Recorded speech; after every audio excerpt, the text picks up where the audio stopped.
still sticks its head up above the rest and shows it is the clear #1 AD carry. Jhin has more weaknesses. You cannot push your opponents in as well as something like a Varus. You have to hit around the people with your ultimate. You can't just shoot through everyone like Varus can. So there are certainly some weaknesses there. I think past Varus, it's a lot up to just personal preference and what you're comfortable with. Well, we'll see Echo Fox have finished their bans actually. Cassiopeia, Malzahar, and Rise. So 3 mages, 2 mid lanes, and a support. And there's a LeBlanc ban for Cloud9, so the pool's already going to get shorter. Now, granted, mid lane had some of the deepest available picks in the previous metagames, but we could see, some of these newer mid picks start to come out as well. And you touched on it, the fact that Froggen, he has his own little meta, right? He loves the Anivia, he loves the TF, so banning out these more standard picks in the mid lane does not affect him as much as it might others. But Jensen too, he's played Echo, he's played Fizz, he can play a lot of Assassins, Zed. There's a lot of things that are still available for both of these teams, and Rengar is little interesting to me because it is still being prioritized quite highly. Akaadian has been great on it, so that makes sense, but I'm not sure that it demands a pick anymore. Yeah, I mean, it's not just the strong Rengar players. Akaadian, Dardoch come to mind that are playing Rengar. We see Smoothie continually picking it up, which does not feel like a champion that really suits his style. It's a good first pick for Echo Fox. Jace ban by Cloud9 means that they'll get 2 picks after this Rengar, but pretty obvious that they're taking Graves. This is a trade Cloud9 should be happy with. I think Shen here would be really big. Shen has been rising in priority so much, and it's relatively okay as a blind pick. I've been seeing that get banned out almost non-stop now, with a lot of the other top champions getting nerfed, like Maokai getting hits. He's not clear S tier anymore, but they are wanting to lock in that AD carry for Sneaky, and he's known for his Jhin. Yeah, I mean, Sneaky's Jhin is excellent. Jhin's still a strong pick, particularly with Varus eating bans almost every single game, particularly on the red side. Echo Fox, we'll see what they have to answer with here. I think Shen is certainly a good champion in general, and especially for Impact. The one thing seems to be, I don't want to get gangplanked. Yeah, that's certainly fair, and I think that the lane matchup can be problematic, but it's also a little bit worrisome if Echo Fox is happy to play Shen. The Shen-Rengar combo is extremely powerful, and you are giving that up if you don't take it in the first round. So this is one of the concerns I had about Cloud9 not taking it in that first kind of selection there, is you're giving over so much power. You've now given basically the comfort pick for Akaadian, which is also a strong jungler, as well as 2 enablers. You have Shen, and you have Karma to speed you up and shield you. Well, we've got Shen and Karma there for Echo Fox, so we'll have a mismatch for these first 6 picks. And just to note that despite Akaadian's aggression, he actually hasn't played Rengar yet in the NALCS. So again, a new player has looked very impressive on the aggressive champions. We'll see how he does on the Rengar here. I mean, he played it in Challenger. He was known as essentially a Rengar one-trick once upon a time. He obviously plays a lot of champions now, so I'm certainly confident in his ability to play it. And it's also because he does get banned. Have it banned against him a fair bit too, so that's something to keep in mind. But Thresh versus Smoothie, and he's been moving more and more towards the playmaking type champions, and this is a pretty exciting trend. Yeah, I like it here. Smoothie, definitely a big voice for the team. Always good to have a champion that can kind of make you proactive and let you make plays for the team. But Ezreal banned here for Cloud9 with the mismatches in the first phase means we are going to get some target bans here, and we'll see what Echo Fox decides to pick on, if they even want to go after a lane. Yeah, I think you might want to ban out some of the counter picks towards Shen or target Jensen a little bit in the mid lane. I also think for Cloud9, taking another AD off the table here could be smart. You can look to thin out some of the other options, like the Anivia, but also taking Ashe off the table, that is kind of what I was thinking they were going to go for. Makes a lot of sense here because Varus, Ashe, Ezreal, all off the table, Jhin taken by Sneaky. That does put Keith a fair bit down in priority, although I think champions like Caitlyn still have their merit. It's in Sivir as well, so we're starting to see, especially into Jhin, we're starting to see some of these champions. That's true. They also banned Syndra on the Echo Fox side, so 2 mid lane bans mean that Gangplank, if Impact wants to play it, is available here. I imagine they're giving Jensen the counter pick here, particularly because Froggen has such a wide range of champions he's willing to play on the LCS stage, but definitely a lot of considerations, and this has been another top lane pick that's sneaking up in priority. Impact, he's going to take Renekton. I think it makes a lot of sense, especially because they already have the Graves. They don't want to play a no-tank composition. So with Renekton, you get a little bit of both. You get the lane bully, and you also can very easily transition into these more tanky roles into the late game. He's having a bit of fun with the crowd. We'll see what he settles on as far as his pick goes. AD carry mid lane still to come for Echo Fox. I'm expecting Sivir, probably. I mean, I think Sivir Karma just makes a lot of sense, and I think that the Spell Shield as well into a Thresh, if used well, can be quite helpful. That said, C9 obviously knows that Sivir is available, and Sivir is shorter range. It's harder sometimes to enter the fights. You put yourself at a pretty high risk. Thing with Sivir against Graves as well, Graves can tend to struggle against AD carries later in the game because they outrange him. Sivir does not really have the same kind of advantage that like a Caitlyn or something like that would. No, and we'll see what Froggen has here. We saw the Anivia hover, but might be going to Ahri. Will in fact take it up here. And important note that I think Jensen's making effectively an 8th pick mid laner, given how this draft has gone. That's how many different mid laners have been picked or banned. Yeah, and he does. The funny thing is, he still has Zed on the table, which has been first picked and stuff by some teams. That's very high priority. Mid lane champion pool is just pretty deep. Yep. Orianna, Zed, Fizz. There's lots of champions that are still available and quite powerful. Looks like Jensen might just take the simple one here and go for Orianna. So Ahri vs Ahri, this is a real classic matchup, but Jensen should feel pretty comfortable here. Just again, kind of taking the standard pick, particularly for an opening game. You don't want to do anything too crazy in draft. No, you certainly don't. And both these teams have, I think, quite strong overall compositions. The Ahri can be somewhat hit or miss. It's a champion that I think, similar to LeBlanc, has more of a requirement to start snowballing. Although I do think that Ahri's team fighting in general is stronger baseline than something like LeBlanc. So it's not as much of a requirement, even though you certainly do want to get rolling and try to roam around the map and extend your advantage shuttle lanes. Kind of curious to see how it all shuffled out. Of course, we'll be looking at the junglers. Akaadian and Contractz have big impacts for their team and almost always are required to get a lot of work done in the early game. The jungle pool was pretty much left, in fact, it was left untouched, just double checking back with the bans. So they both took whatever the jungler they wanted. Akaadian decides he wants Rengar over Graves, but those two champions feel very close in power to me.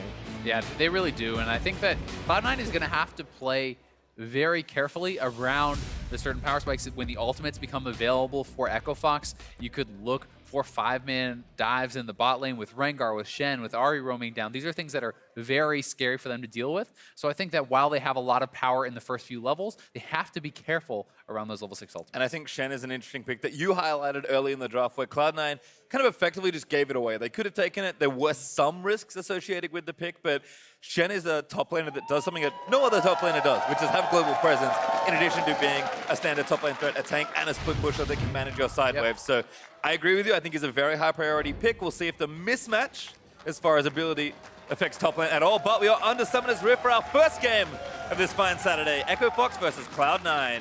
And the other thing is just really about the combination with the Rengar, right? The submarine play, as you want to call it, with that Shen ulting on an ulted Rengar who's getting sped up by Sivir, by Karma. That's very frightening. The amount of dive that you can have is pretty powerful there. So Cloud9 certainly going to have to be afraid. But that said, I think that before level 6, Impact should be able to bully top lane. I think that Contractz should have the advantage in the early levels in the jungle. And both the teams are going to have to play well around that. Well, we'll see what happens here. Level 1, nothing particularly crazy happening. Everyone just camping their various brushes, making sure all the neutral spots are checked.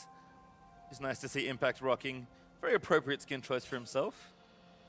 Like Akaadian and Contractz just hanging out. Akaadian's busy in the brush, spots a ward, gives it a tap. And if it wasn't obvious already, C9 have a good idea of what side Akaadian's currently on. Might be going down towards the bottom side though, so gonna mix it up just a little here. I love how we have the Samsung skin going up against the SKT skin. Topical, kind of. Yeah. It's like a couple months too late. Yeah.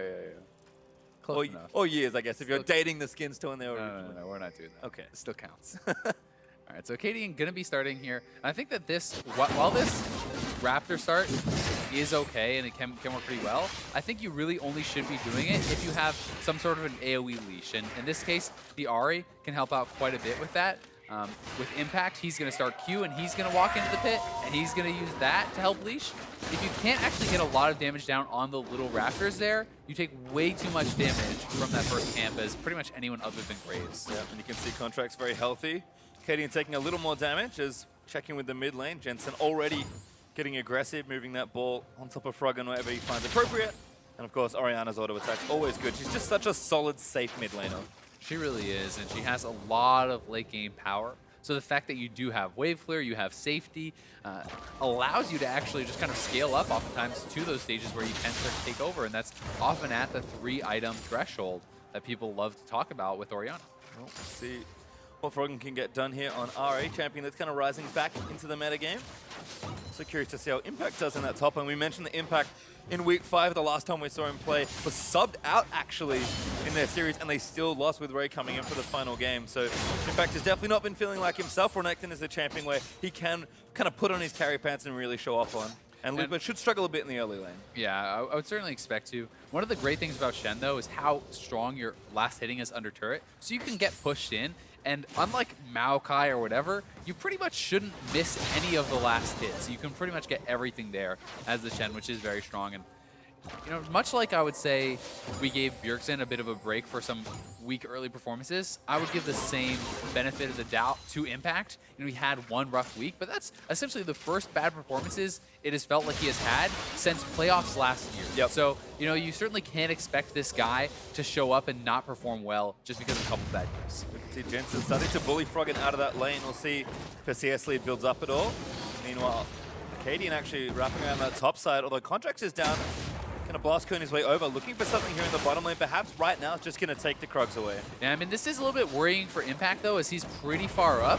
And Contractz is even getting tracked on that camp. So now they know where the jungler is. Akaadian has the ability to go in here. We'll see how Impact can play. If he uses his slice to go forward, he would be in trouble.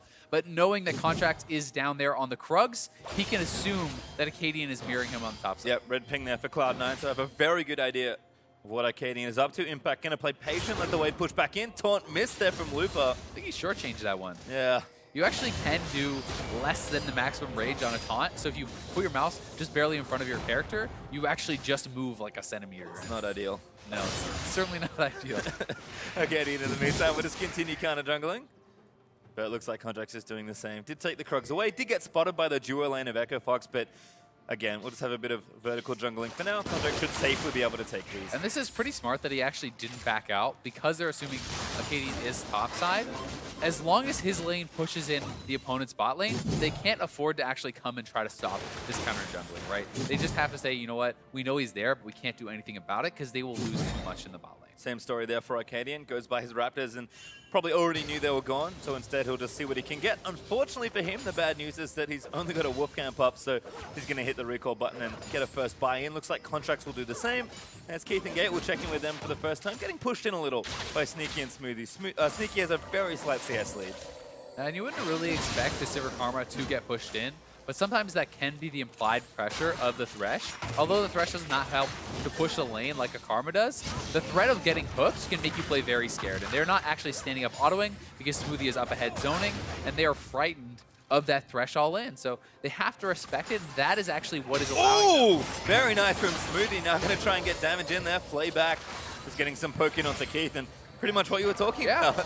That's exactly it, right? They should be able to have the push, but because they are scared of the Thresh, they're not confident that they could dodge it or spell shield it or whatever, they have to show the respect, and that allows Smoothie to maintain bush control and give them a winning lane that they really don't have the pushing power to win. Jhin is one of those champions as well that can kind of complete an all-in from a screen away.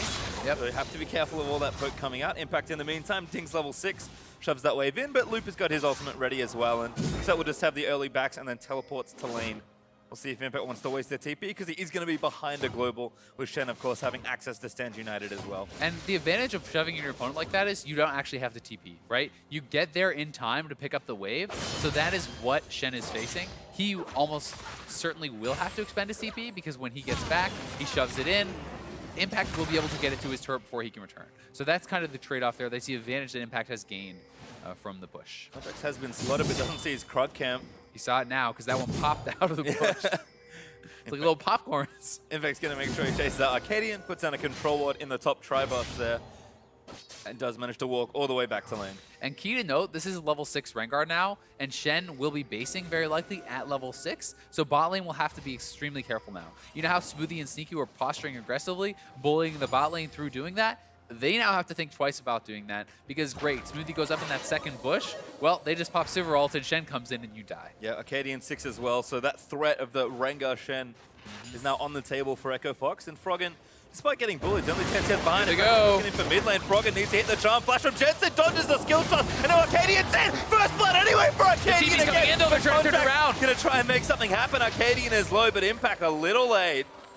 Nice play from Echo Fox. They immediately execute on those ultimates. We talked about it in the pregame. C9 not showing enough respect to it. Jensen dodged the charm, but he's pushing up in lane with Rengar ult available, with Shen ult available, and they didn't even have to hit the charm to make that one work. Yep, just went straight for the dive as I watch it again. Yeah, and Jensen, he flashes early, but he has the ghost, so he is able to dodge it out. It doesn't actually matter that he's under the turret there because the Shen ult is able to come in and keep Akaadian alive. So well executed there from Echo Fox. Impact instead will just get some advantage on the wave, but Lupo managed to get there pretty quickly. And I mean, Impact TP'd, right? So this is still global advantage now for Looper. Looper has his TP, Impact does not. So you trade the Shen ultimate for the TP. Now you have this big window where bot lane has to play scared still, and you don't even have to commit anything to help that out. Sivir and Karma should be able to shove you in simply because if the Thresh and the Jhin go aggressive, Shen TPs, you die. Yep, you can see Sneaky just playing back. Gonna get these minions out from under the turret. Smoothie did walk through Echo Fox's red side jungle and get some vision down, so they'll have knowledge of where Rengar is, but like you said, Looper can join at any time.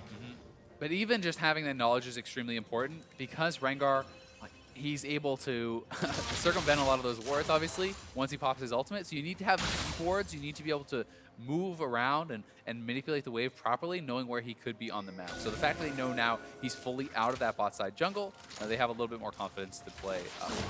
Jensen also has 2 control wards on his right-hand side, so wanting to play a little safer, he'll probably be hugging the side of the lane for the next few minutes, especially without summoners. Impact in the meantime takes some honey for it, and now Keith getting chunked. Good spell shield, but Smoothie flashes in. Fox is down. Here comes Looper. Gate gonna flash in to make sure he gets locked down, and Sneaky just can't do much else. Impact cancels it though, and now they'll turn it around. Keith gets hooked in. Sneaky just letting loose with the ultimate, and they need to just do a little bit more. The heal is down. Sneaky still running through as the W barely misses Gate, but a flash order is gonna get Sneaky a kill.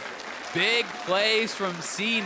Impact critically stopping that Shen teleport is what allows them to execute this 2v2 kill. That is huge for C9. I wonder what happened to Lou because Impact still has his Orianna. Flash. Looking for it again. Jensen, oh, that's so much damage. Shot lands from Froggen! And there's the kill for the mid lane. This time the charm comes in. No Shen ultimate needed. And Echo Fox is executing so well on their ultimate timings. Way too many teams are not proactive with these ultimates, not making things happen. They do it again, they take down Jensen, and Looper has his Shen ultimate up now, so they can look to repeat once more. Really smart stuff. Akaadian seems like he might be back in business, but his Impact just walked straight up and canceled it. Yeah, and that was so critical that Impact was able to stop that. That would have been Smoothie going down for sure, and Sneaky perhaps as well. At least his summoner is blown. Instead, they are able to get the kill, the 2v2 outplay. Really nice all-in from Cloud9's duo, and Impact, after the good job cancelling the TP, he's going to move his way in, take out the next minion wave, as Lupa does have to walk himself back to lane.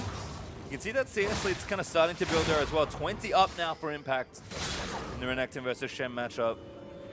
It is a good lead, but that said, it's okay. It's actually not that problematic for the Shen to be down a decent bit of CS like this.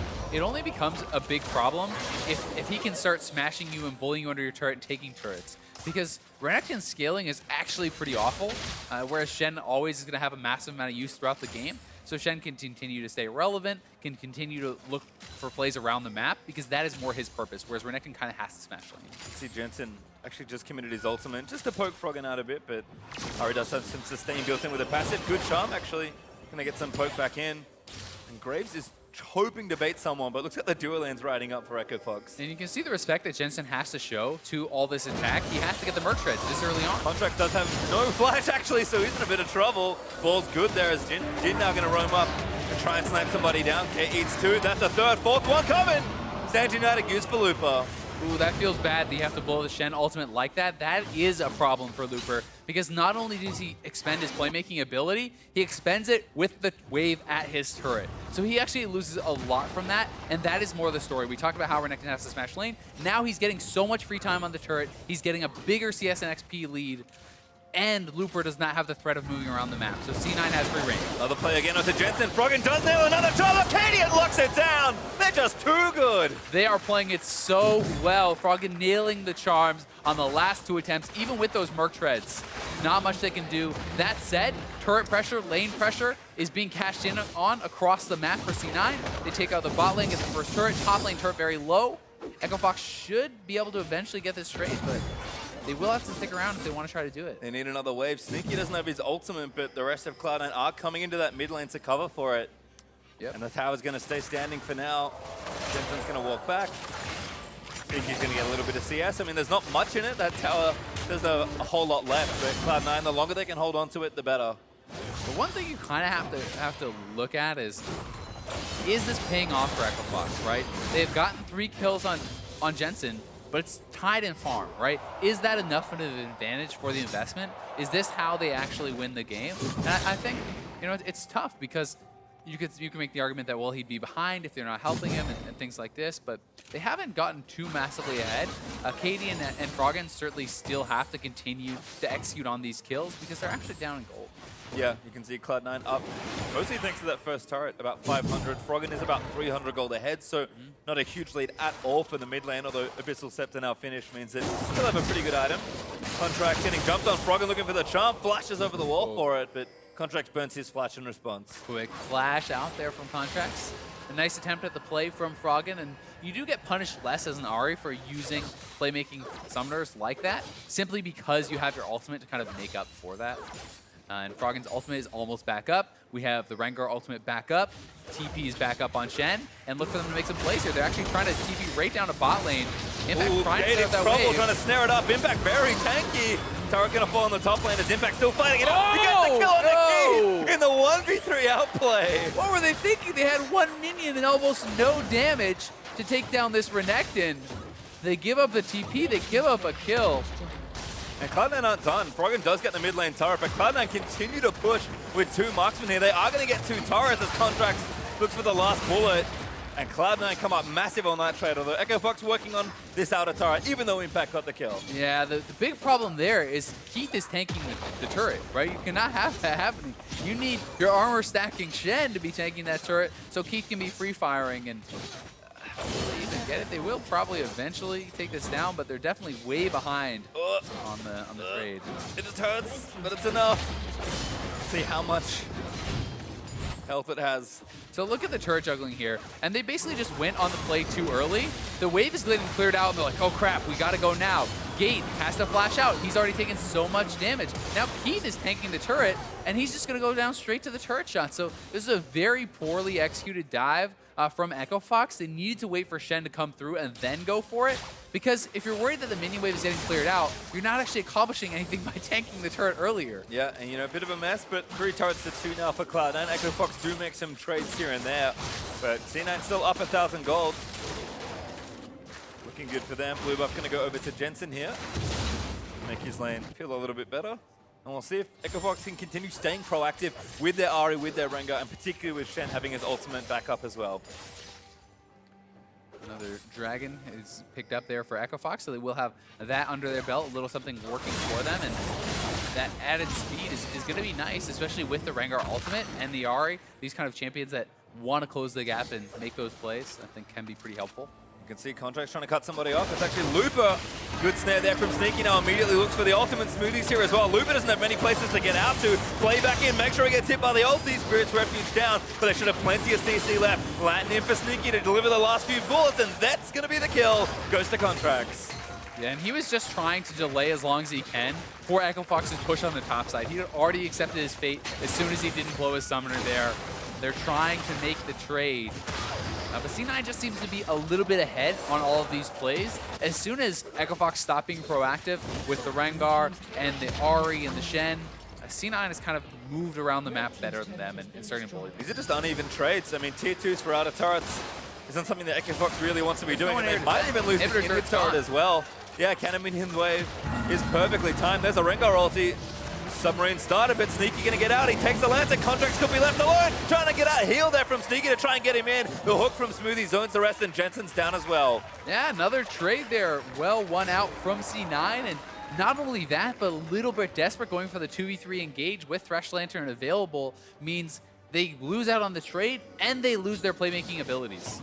Well, have to see if Echofox can kind of take a deep breath, calm things down a bit, and try and play the map a little cleaner. Cloud9 have just been on top of all these rotations. I mean, the gold lead isn't massive at all. 2,000 to 3,000 or so for Cloud9, but 5 carats to 3 kind of tells you everything you need to know about how this first 20 minutes has gone. And it's kind of felt like C9 had no right to get these advantageous trades with how well Echofox have been executing the dives in the mid lane. Feels like they should be the ones that are setting the pace, but because of C9 moving around the map, controlling the waves better, they get those advantages. And I like this from Sneaky. Haven't seen that much Jhin on 7.4, but Ghostblade feels pretty standard. Actually went for an Infinity Edge. Hard to say if that's just all the gold he's getting or if people are moving away from Edge of Night, but definitely cool to see Sneaky, who's always been on top of things, changing it up. Yeah, this is something that I've actually heard him talking about on his stream. He was talking about the change of Edge of Night, making the cooldown longer. It feels very difficult to use now because it's not synced up with every minion wave.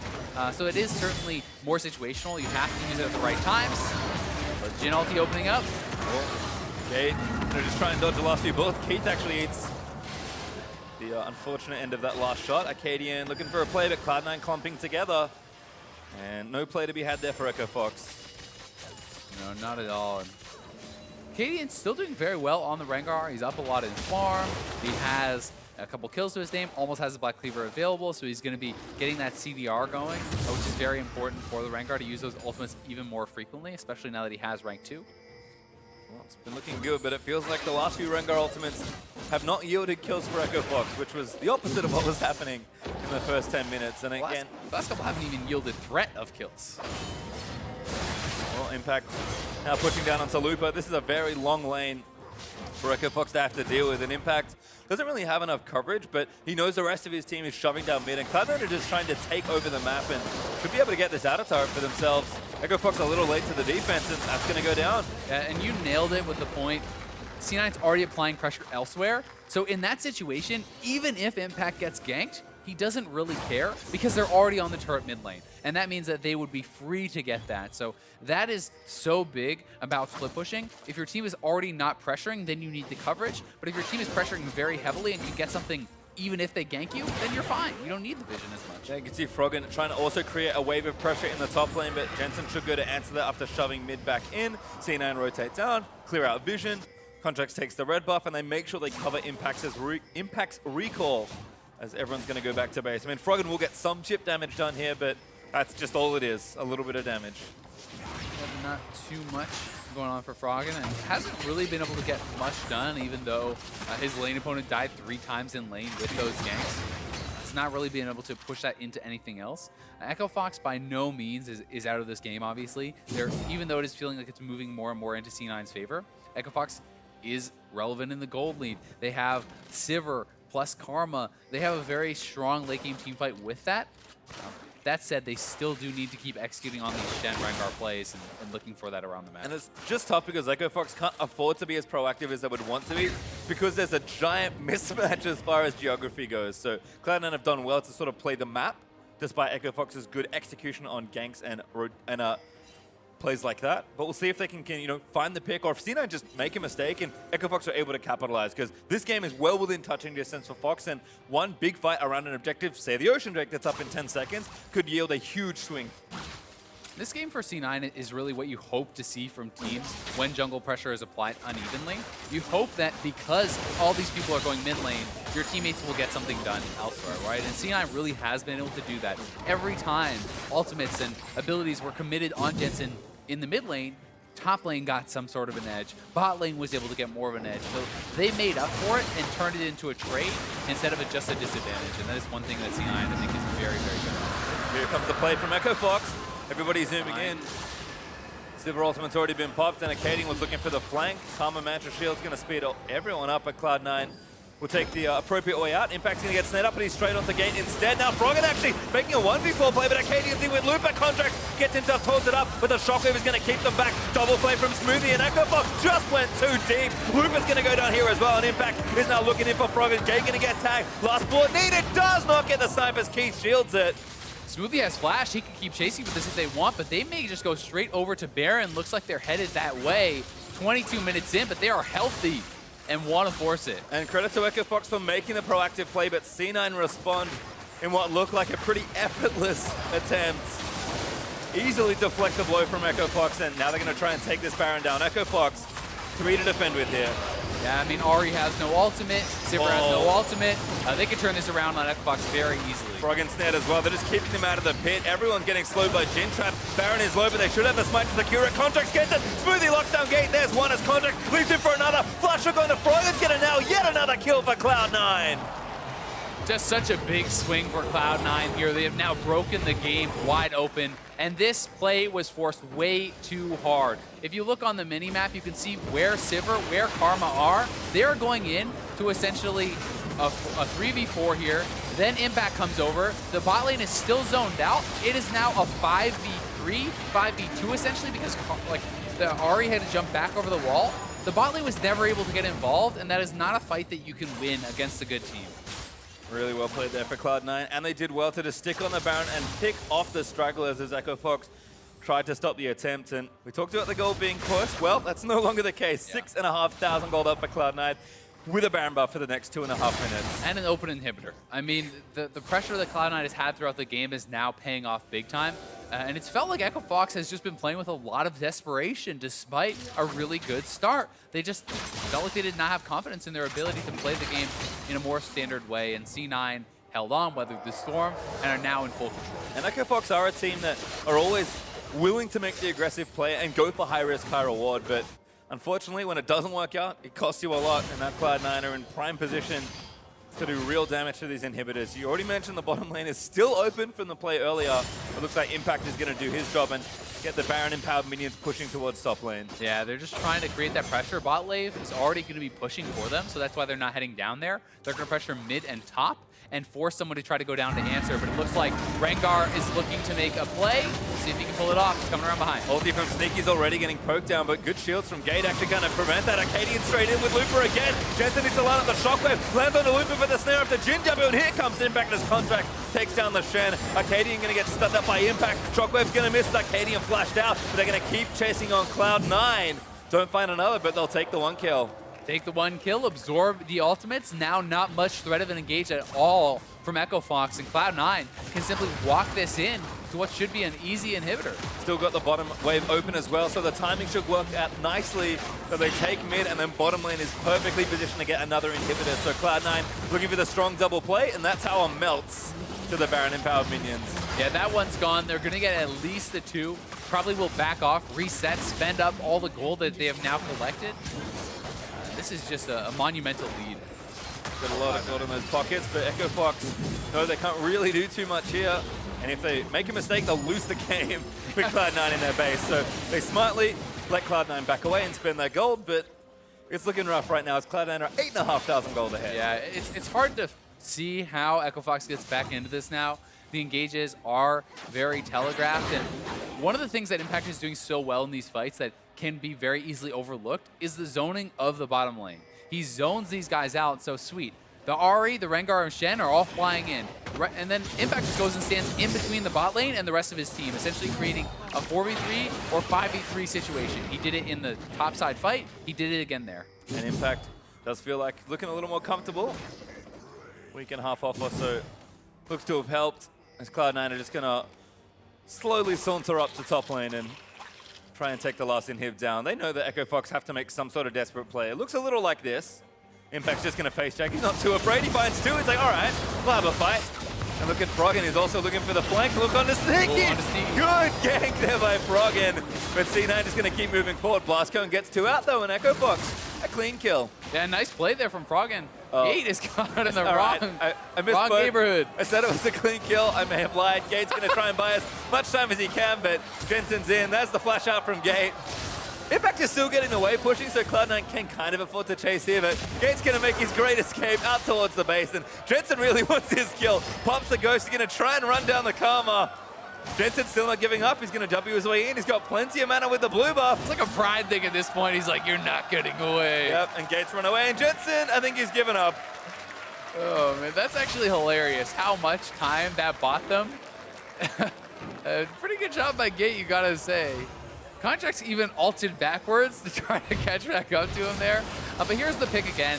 And I mean, the initial play not really looking like it works, but then Froggen over the side, nails the charm, gets the execution, and Echo Fox are able to get that kill and buy themselves some time, which is really what they're trying to do. They need time for Keith to scale up and become relevant. He needs at least the IE to really start threatening more of the members in these fights. Well, another Drake up now. Cloud9 should pick that one up for not quite free. Did a lot of work to get here, but uncontested certainly. Echo Fox don't really fancy poking their heads out of their base right now. And again, they really just left reacting to the next play from Cloud9. Baron up again in 1:50. So if the game doesn't end in the next few minutes, Cloud9 always have the option to fall back towards Baron, but they're going to do the basic thing here, but the smart thing, move themselves towards top lane and look to finish off that last inhibitor. Yeah, exactly. All the waves will be pushing. This time they're playing it a lot more safely, though. They're doing their due diligence around this top side, walking in as a squad, making sure that they're not going to get picked off. And now that they have full vision control in this side of the jungle, you really cannot get flanked as Cloud9. So they push up to the turret, and they will be able to begin to threaten this final inhibitor turret. Yep, just need some patience here for Cloud9. Looking very clean on the map today. It feels like they have kind of all the rotations, all that stuff planned out and drilled out. It's been a really clean game. I mean, the fact that your mid laner can get killed 3 times in lane and it can still feel like you're winning the whole game is pretty impressive. Jensen certainly has had some impactful plays. And again, Cloud9 is kind of waiting for the minion wave to move in. Sneaky's got plenty of poke. Rapid fire cannonball actually can tag the turret there for a bit of poke damage.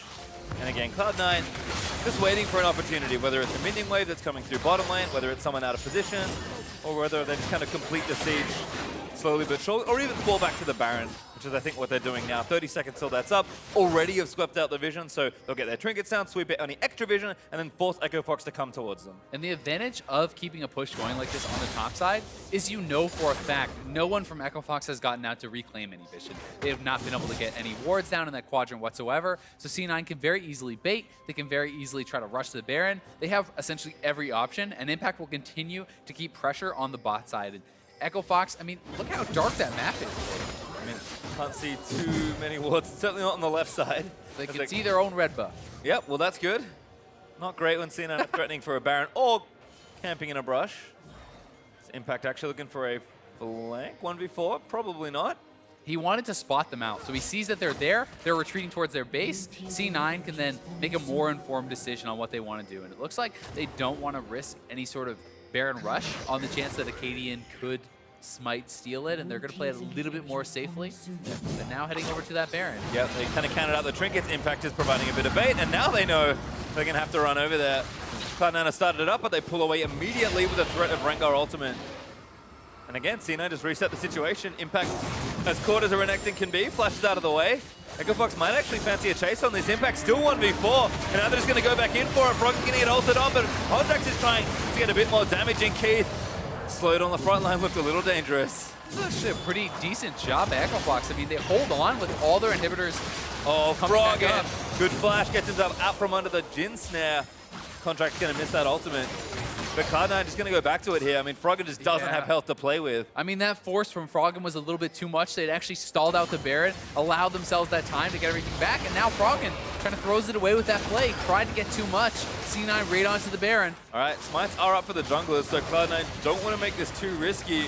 They're going to try and tank it as long as they can and continually threaten it, but Akaadian might just move in for a steal. Remember, he doesn't have his ultimate quite yet, so he would have to flash in. Impact back in again. They want Akaadian. They need to kill the jungler, but aren't going to get it just yet. Looper puts up the refuge and starts soaking damage. Keith in a good spot. Great flash out of the shockwave, but Contractz leaps into action straight forward as Looper is on the back end trying to get out. Sneaky almost dying to the Baron, forced to burn the heal and the locket. Yeah, Rengar ultimate is back up, and Ahri is back in position, so Echo Fox fight off the Baron, playing very well around this objective.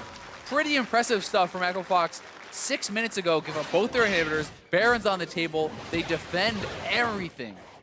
In Cloud9, we saw they had complete control of the area, but maybe just didn't pick the right way to execute on that Baron. Or Echo Fox just straight up played it well to make sure Cloud9 couldn't take it. And now their inhibitors are back up. They've gotten a bit of extra gold, some time to farm and get their items. Cloud9 are going to go back to this Baron. No, they still have a lead, but it just doesn't feel nearly as safe as it did a few minutes ago. And they don't have the pressure in the other lanes now because the inhibitors have respawned. I think it's a little bit of both. Echo Fox played extremely well, But C9 also wasn't to make the call to, they weren't willing to make the call to do the immediate rush on the Baron, right? If as soon as the Baron spawned, they started up, they likely could have gotten it, but they weren't willing to make that risky play. Instead, looking for a pick, trying to get a team fight started that they knew they could win. Exactly, they want the guaranteed play. Well, instead, they get nothing. Yep. Except a reset on the situation. Gonna take the Scuttle Crab here again. They've got all this vision. So Echo Fox are going to be put into the same situation once again, but Looper with both globals able to apply side lane pressure, which is what they didn't have before. Yeah, so that is the big difference in the situations now, is that they are the ones applying the side lane pressure. Impact has no TP.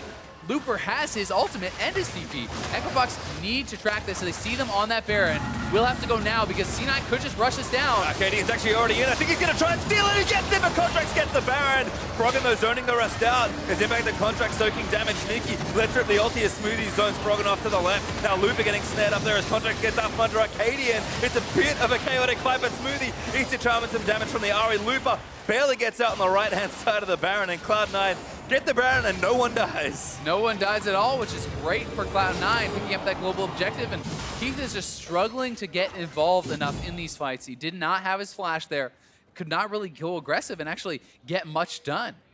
And you can see he's got 3 items, he's building in towards his 4th, but no Infinity Edge is a little rough for Sivir.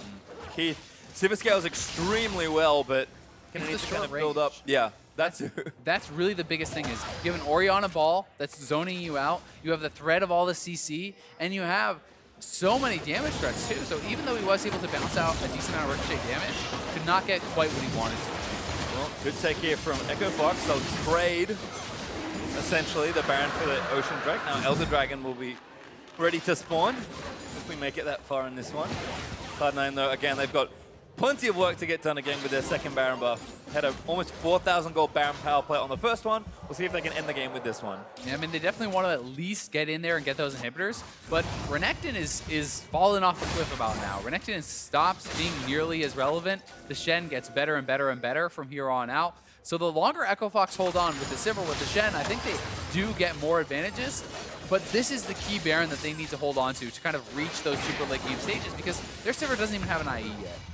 Well, defensive claw from Echo Fox kind of got the game to this position.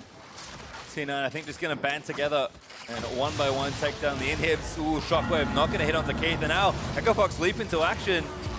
Yeah, that's the go trigger. I mean, no Shockwave there. They're going to look for the fight. Looper looking for the backline. Impact tanking up as much as he can. Ball back on him. He's awfully tanky with the help of Jensen. And now Looper going to get dove on. Damage is really good actually up from Jhin. And Sneaky looking for a snipe. They need to get a couple here. Last bullet, where's it going? Hits Gabe, but it's not that much damage. Cloud9 barely getting this inhibitor as they do finally take it in mid lane. Echo Fox is holding on very, very well in these fights, and as the splashes come back up for Keith and for Froggen, they can start to get more aggressive. Froggen, what a beast! Takes down Jensen over the wall. That's the end of the Baron push. I mean, C9's not going to get much more from this, and they've got to be careful. Froggen's actually still going. 3-man blast cone. Going to disengage for Cloud9. Rengar ults up. Around, but it's a little too far forward. Forced to burn the heal for a bit of extra speed, but here comes Akaadian. Submarine Looper in and goes straight for the throat. They want to take down the other carry. Smoothie, though, going to get caught up in the mess, and he falls down to Akaadian. And they're still going. Akaadian wants it. Sneaky has the blast cone back to his own base now. And Echo Fox have just fought so well at every turn. Not giving this one up for free. Taunt onto Contractz will continue to play. Looper pretty tanky, but now Sneaky's back in the mix. Looper going to go down, I think, as Impact takes him out. Good jump from Froggen. Here's Keith. This doesn't do enough damage to the tanks just yet. I mean, Looper just completely isolated himself there. He went on a solo mission and throws away their advantage. Contractz needs a little more. Impact leaping forward as Contractz gets the last bullet. Impact still tanky as Sneaky's trying to take down the carries. He wants to kill Froggen in revenge for Jensen, but we'll disengage that situation is. Echo Fox are really fighting for this one. They really are. They just keep feeling like they make the right play and then they overreach just a bit. And that overreach was from Looper there, causing him to go down, Akaadian to go down right after that. They had held on. They could just back off. Instead, they try to go for a little bit more.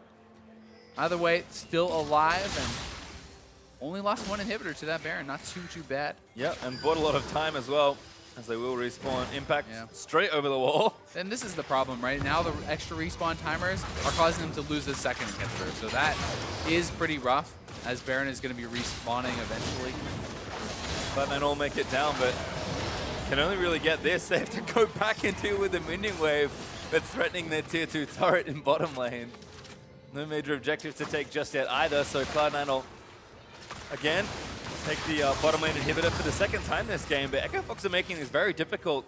Defending well, keeping side waves in favorable positions, and making proactive plays where appropriate. Sure, they're also overextending and costing them more than just what they're getting, but certainly mentality is correct here for Echo Fox, given how far behind they were. I mean, the gold lead is still good for Cloud9, but that's starting to matter less and less, and I think we're going to have to watch Keith here. When does he finish that 4th and 5th damage item? Yeah, that is really going to be the big story, I think, for Echo Fox, because they have showed a lot of poise, some very strong team fighting, but it's very problematic to keep giving up these inhibitors. They had actually successfully defended. One mid lane inhibitor is not a big problem, but when you lose the 2 and it's your bottom, the furthest away from the lane that you now need to defend, it's so much harder to hold on. And if you lose 3, it's usually lights out. Yep, you can see Sneaky, Contractz, and Smoothie all grouping up to get this wave pushing in the right direction for Cloud9. And Made Buff will be spawning at a minute 40, so Dragon and Elder Dragon and Baron will be on the table at the same time. Both teams with 2 Drakes, so things feeling good as far as that buff goes, but I think Baron might be the big prize here for both these teams. Echo Fox would love to take one away from Cloud9. Yeah, they certainly would, even if it's just to delay the game that much more. Both teams always are going to have the late game potential in team fights, though. I think Echo Fox probably is getting some more from the scaling, but that said, Orianna at 6 items has the potential to solo win a team fight, and that's always going to be true. So it's not like C9 has poor late game scaling. I just think that I favor the Shen in the late game, the Sivir over the Jhin in the late game, things like that. Well, certainly the game is getting to a big point of tension. We're almost 40 minutes through this game that looked like it was going to end maybe 10, 15 minutes ago in Cloud9's favor, but Echo Fox, they've kind of played through the mud and looking at least in position to contest this game, which did not look possible when those 2 inhibitors first went down. Yeah, it looked like it was going to be a pre-30-minute win for Cloud9. Xbox has held on very well. They certainly do not want to give up any easy wins against Cloud9. Both these teams coming off some pretty rough weeks, and important for them to be able to bounce back. Yep, I have to say, impressed with Echo Fox's defensive play. It's not something we usually credit them for. They're the team that goes hard and either that wins them or loses them the game. And they haven't backed down in a lot of situations where they maybe could have played a bit more tempered, but they've done well to get themselves to the spot. And Keith is now done with that Infinity Edge, so we were looking for that 4th damage item. Sivir scaling is now online. The 500 CS joke, well, not a joke anymore, although it only has 400. Yeah, I mean, the crit plus the armor pen, that's what you need to start shredding these tanks, and we'll see. C9's looking for the play. Surprise! Here's a Jhin ulti. Gate is the target. Oh, good play from Smoothie. Hook's not going to connect. It just hits Keith, as does the last bullet, but I think a good spell shield saved in there. And Echo Fox was confident they could get out because you don't even see Looper's ultimate get used. He stays bot lane. That means he still is going to have the global available to threaten this fight if they go for Baron. Akaadian pops his ultimate again. Spies Sneaky, which is a pretty good target. He's basically just trying to see if they were starting the Baron, if they were rushing onto it. They were not, so he does just back off. That means Akaadian won't have his ultimate for about a minute or so. Cloud9 are being patient because they have a massive top lane wave helping them out here, although they now have to make a decision about what they want to do. Looks like they've tried to find a pick, but Echo Fox managed to stick together as 4. Now Loop is dealing with this problem, and that wave just evaporates under the Tiamat Shen. I mean, Cloud9 have 2 big objectives to try and go for her, and they need to pick correctly here. Yeah, it's tough. They didn't have the confidence to rush it when they were much further ahead earlier, and now they're starting it up. We'll see if Echo Fox can respond in time. Where's Akaadian? Oh, he's straight in! Gonna get snared up, though. Horse line for a Smoothie, that could be the game! 5v4, but Froggen's gonna try and save the back end of the fight. Redemption's gonna heal up Jensen. Cloud9 still got to fight here. Keith does so much work if he gets into position. And look now at the ricochets onto the back line. Could be problems there. Impact gets out. And Sneaky and Jensen are so low. And that is all Sivir damage. Contractz tries to get back in. Almost has enough. Jhin bullets. Keith's gonna block the rest of them. And C9 again left without a Baron. The Nexus turrets are under threat, though. That should be going down, and C9 critically did lose quite a bit of health, so Echo Fox can hope that they won't be able to make the move back to Baron, but they're going to TP back in. They will be trying to force this. Looper's TPing in as well. It's a long play for this Baron. But EchoFox are going to go into they are defend low. once more. Here comes Lupa, dives straight in, gets a double taunt into Sneaky, and onto Jensen. He just needs to leap into action. Contractz gets the Baron, and Impact turns out the dual lane of EchoFox, but Lupa is still fighting it out, and now Impact is starting to feel the pain. Keith going to try and finish up the kill, but the Lantern is there. Be careful of the ball over the wall there from Jensen. Doesn't take it. Jensen instead defends Impact, and Keith is not caught out on kind of the wrong side. Gate's still here, though. They're going to go for it. Sivir pops the ultimate. And they just want to kill here. Looking to chase down Contractz perhaps, but a little too much on that play. The inhibitors are back for EchoFox, though. They lose the Baron. They lose a Nexus turret. Elder on the table for C9. They really want to get this. They're struggling to close out the game and certainly do not want to give over this Elder Dragon to EchoFox. Looper is dead for 25 seconds. Will have the ultimate when he respawns, though. We'll see if C9 can make a move. Akaadian again. With a bit of help of Gate, he's so fast. He finds Contractz. Actually does it onto Impact. Doesn't want to get hooked. Good flash. Gets his way out of it, but Impact is still chasing. Blast cones towards EchoFox. Was that a misclick? I mean, why would you even want to jump in there? Wanted to try and find a pick.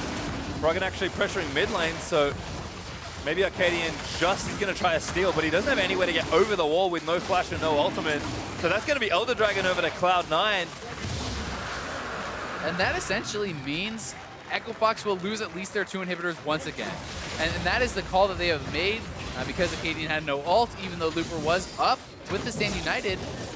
If you don't fight at the Elder, I don't think you fight at either of your open inhibitors. Well, Cloud9 took a lot of work to get it, but they did take the Baron without losing too much. And now with the Elder Dragon, should be poised to finally close out this game. I mean, they're going to look for it, right? And where do you pull the trigger as EchoFox? Because with only one Nexus turret, C9 doesn't even have to get the 3rd inhibitor. They can take down 2, and they could potentially threaten to just go straight up the middle and end the game with the Elder. Gonna have to wait for a winning wave, and bottom lane is not pushing in their favor. Akaadian again pops the ultimate. Looper off to the flank, just above the rest of Cloud9. They get 2 inhibs, but they're gonna back away from it. EchoFox have done a really good job managing side waves here, and Cloud9 are getting run around even when they have double major buffs. Yeah, I mean, so much of it is, even though EchoFox keeps hanging on, they've never been able to take away or stop one of the major globals, right? Every Baron objective has gone over to C9. Now the Elder has gone over to C9, and that has netted them these inhibitors time and time again, but they have not been able to fully close it out. And these guys are getting further and further along in their item builds, and the gold leader starts to matter less and less. Yeah, we have to keep looking at Keith. I mean, Cloud9 are almost 10,000 gold behind, but Keith is almost full build. Froggen is getting close there as well, only has a slot to go in. Everyone from Fox has 4, except for the support. Gate only sitting at 3 items there, so they can find a pick again. Sneaky goes down to Froggen. Got deleted. Big wraparound play from Froggen. They're going to keep chasing. Shen ult's coming in. They want this. Froggen again over the side, looking to try and cut them down. Good taunt there on the Contractz. Serious Gage might keep him alive. He ults himself out to safety. Smoothie puts up the box, hooking onto Impact's Lupa. behind. Impact now with a big flank, but Gate's going to keep him down. Jensen takes out Lupa, and now Impact's just going to go straight in for it, but Akaadian wants to blow some people up. Still fighting as best he can, but Jensen has a double. And now Keith is looking to go down. He pops the spell shield, but C9 going to chase in. Impact, no Contractz, gets that kill. EchoFox bungle that fight, and that should be it for C9. They should be able to walk down mid. I don't see them defending against this Baron Elder push with only 2 members up. Time and time again, Froggen makes play after play to pick a carry, but there is not much left to defend here for EchoFox. Cloud9, with 3 members dead for at least 30 seconds, Cloud9 are going to try and end this one. Looks like they're going to be successful. Pastry, Cloud9, finally! Look like they've done it. Froggen again looking for something, but he's just going to get tied up by Smoothie. Nexus is exposed, and Cloud9 just going to put the final shots in, taking game 1 over EchoFox. Whew. So they finish it off, but that was a much more hotly contested game than Cloud9 would have expected 25 minutes in when they killed those inhibitors off for the first time. Yep, welcome to those who may be joining us for what would be our second game, except that the game went 15 minutes longer than expected. I mean, honestly, if you had looked at the first 25 minutes of that game and said, all right, this game's over, I'm going to go grab a drink, you know, do something else, and then come back to watch the next one, you could probably be forgiven. Instead, EchoFox put up a very good fight, but Cloud9 still closed it out. Yeah, they're still able to close it out, and I mean, EchoFox had so many great moments that game, but it felt like they just kept falling a little bit short. They make a great play, and then they overreach and give something away. when they could have gotten a Baron, they could have gotten a Dragon, when they could have done these things, it felt like they always wanted too much. They get a kill on Sneaky, but no, let's go for the team fight still into the Elder Dragon. They force it into a choke. Orianna controls it. They lose the team fight. They lose the game. It always felt like they wanted one thing too much. Yeah, and it almost felt like the opposite for Cloud9, where they had everything set up. They just need to do the simple thing and kind of make the next step. And then just didn't pull the trigger immediately. They did so well to build that advantage, and once they finally had it, they just didn't want to make the last step. I think, if anything, that's the criticism for Cloud9 this game. They looked like they were playing scared. Coming off an 0-2 week, maybe they are. Well, EchoFox, pretty scary-looking team, but to break down that win from Cloud9, let's send it over to Riv and the analysts. Thank you very much, PastryTime. And starting things off, just to say about this game, it was C9s, it was EchoFox, it was C9s, it was EchoFoxes. What do we think about just how it ended overall? I mean, I feel so bad for Froggen. I feel like Froggen won them this, like EchoFox's game 3 separate times. He wins the early game off all of his picks on Jensen. He wins the game in the mid game by getting a pick onto Jensen again to give Keith time to stall out to carry the game. And then he wins them the game the 3rd time in the late game, picking Sneaky in a team fight. And it's just like so sad that he didn't win this game with how well he was playing. Absolutely. You saw First Blood as well going that way. Froggen getting a few kills on Jensen in the mid lane with the help of Akaadian. What were your thoughts, Gara? I thought Akaadian played the early game really well. Like, they had the really clean plan, which was camp the shit out of Jensen. Okay, so Jensen just gets kept down the entire game. They almost get the first tower. The problem is, Gate and Keith didn't play bot lane well enough. What they should have done is they should have just conceded lane. Who cares if they're 20 CS behind? As long as they don't push up and lose first tower, EchoFox is in the driver's seat. And just to touch on that point, this was something we were talking about with Freeze last night on the alt stream, was like, in the current meta, sometimes your bot lane job is just to sit there and lose slightly. You can totally let your team carry. And that's the situation as Sivir, where if you don't lose your bot turret, you're going to get mid lane turret soon. Like, you've been destroying Jensen in lane. Once you have that mid turret, opens the map up for Ahri to get side roams off. And the fact that they lost the first turret and then started losing those turret trades really hurt Froggen's ability to get stuff done. And we do see our first replay coming up 22 minutes in here. Cloud9 turning the engage onto Fox. And this was the one where he kind of, I believe Azael was saying, Fox looked desperate after having that bot lane lose. Froggen was trying to carry. They kept trying to go for these fights. I think this is one of the few times you might be able to criticize Froggen. He jumped back over the wall as opposed to jumping to the right. If he jumps right there behind the Rengar in his front line, he's actually still in a good position to contribute to the fight. Slight mistake there, but ultimately Ori still was able to flash out, so they couldn't actually blow her up. And then once she was over the wall, it's really hard to win. And I think we should say something about the game where we're always criticizing Froggen because we're not even considering Keith as an option to carry the game. Like, Keith had this game in the bag multiple times. You look at he has 100 CS on top of the enemy AD. He's closing in on the 5-6 item time. They built Sterix, so they don't have that much armor to deal with the Sivir, and Sivir plus their front line, both Shen as well as the Rengar, can't team fight well enough to be able to get damage out. Right, I mean, I think you can criticize the front line as well. I mean, there are a number of times where they just dove in and died at really bad times. And when you just have the enemy team having a Renekton and you have this 400 CS Sivir with 4 items, you can play a little bit more front to back, even though your team comp does have good dive. And I think a lot of those decisions really hurt Keith's ability to carry, though I don't think Keith did enough either. I mean, in ways, we almost saw Cloud9 playing scared. You usually see that coming from a Rengar in a game. He's going to come from somewhere, he's going to come and pick you off. But like you said, that was coming from Froggen. So you have 2 of those threats that the AD carry somewhat gets to hide behind them diving in, but we still saw Keith on the back line, afraid to go in, afraid to attack with that damage. Yeah, and I think for C9, I understand why they were playing a little bit scared. I mean, you got blown up by Froggen like 4 or 5 times over the course of that game. You might be a little gun shy at that point because you don't know where he is. And even like the last, fight of the game, he was still making those kind of plays. All right, let's bring that one up. 45 minutes in. This one going the long haul here. The 3-for-1 for Cloud9 in the team fight. And as it starts off, Froggen gets the miracle pick. It's a 4v5 Sivir.